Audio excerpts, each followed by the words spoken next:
everyone. Welcome to Storytime with Miss Sarah. Now that it's getting warmer, we can start reading some summer stories like Curious George Goes to the Beach by Margret and H.A. This is George. He lived with his friend, the man with the yellow hat. He was a good little monkey and always very curious. Today the man had a surprise for George. He took George to the beach. They found a spot on the warm sand, then another surprise. George saw his friend Betsy. "Look, Betsy," her grandmother said, "it's Curious George." But Betsy did not even smile.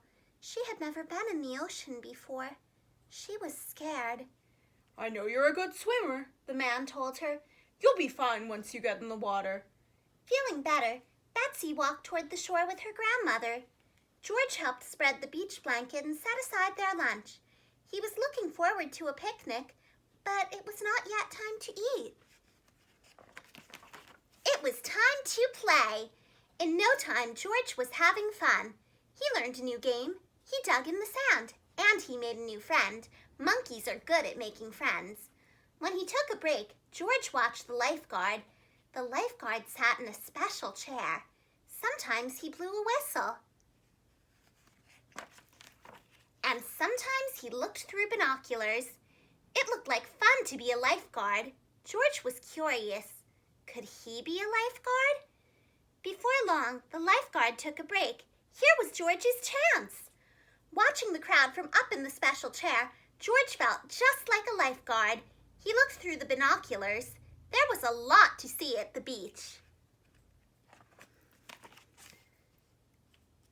He saw seagulls flying high above, and he saw Betsy on the shore below.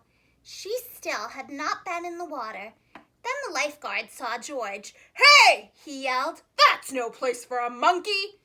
George thought it was a fine place for a monkey, but he did not want to cause trouble, so he climbed down. Back at the beach blanket, George was hungry for a snack.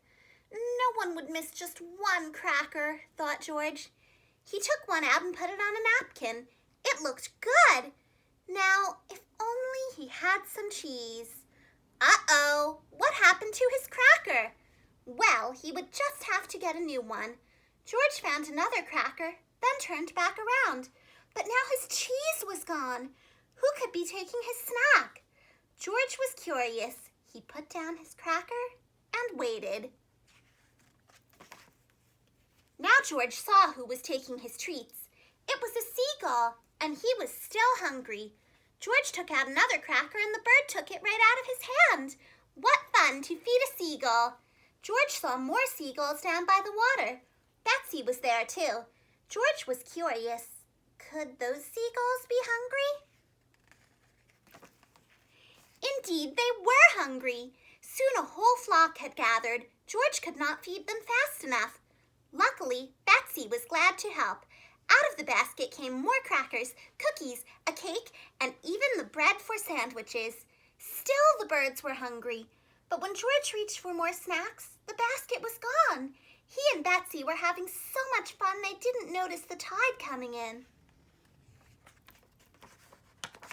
They didn't notice the picnic basket was floating out to sea. George felt bad. He hadn't meant to lose the basket. Could there be a way to catch it? George thought and thought. Then he remembered the lifeguard. George was no lifeguard, but to save the basket, he knew just what to do. Quickly, he found a float and carried it to the water. Jumping aboard, George began to paddle.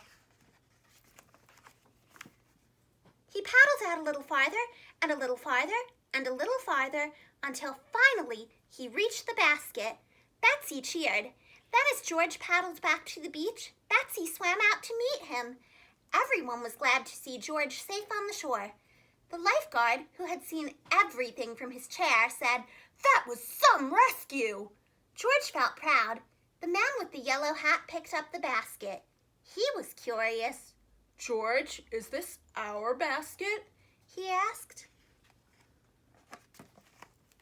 Poor George. After all that, the basket was empty. There would be no picnic on the beach, and it was all his fault. Then Betsy's grandmother said, "Won't you join us for lunch? We have plenty, and look, now we have a reason to celebrate, thanks to George." They did have a reason to celebrate. Betsy was in the water, and she wasn't scared anymore. She was having fun. After everyone joined Betsy and George for a swim, it was time to eat at last. There were sandwiches and chips, bananas, cookies, and watermelon. There was plenty for everyone, and there was even a little for guests. Thank you for listening. Goodbye.